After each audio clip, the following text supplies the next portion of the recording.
नमस्कार, मैं हूं सिद्धार्थ शुक्ला और आप देखना शुरू कर चुके हैं एसपीएन 9 न्यूज।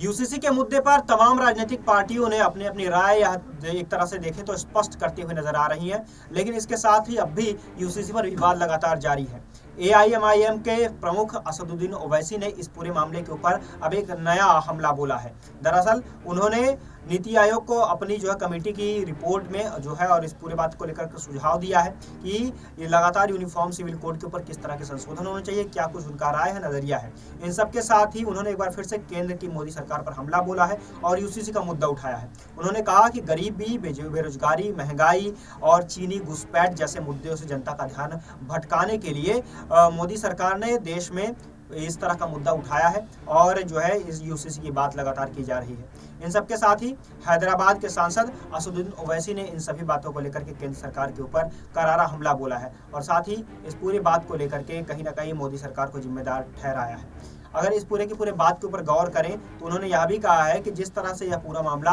सरकार के द्वारा उछाला जा रहा है, इसमें कोई भी प्रामाणिकता नहीं है, इसमें कोई भी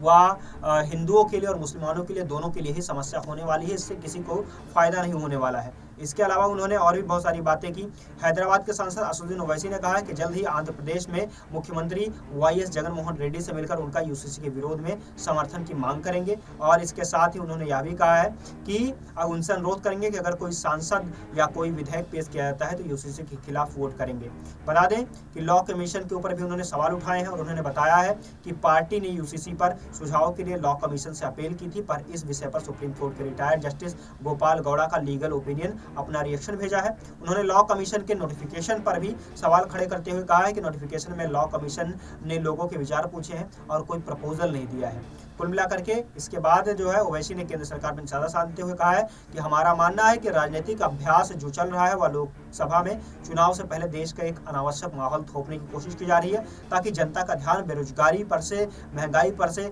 और चीनी घुसपैठ पर से उसका ध्यान हट जाए। कुल मिलाकर के उन्होंने उत्तराखंड में यूसीसी लागू करने की जो कमेटी बनाई गई है उसके ऊपर भी सीधा आरोप लगाया है, उसके ऊपर भी हमला बोला और कहा है सीधे तौर पर संविधान की धारा 44 का उल्लंघन है। इसके साथ ही उन्होंने कई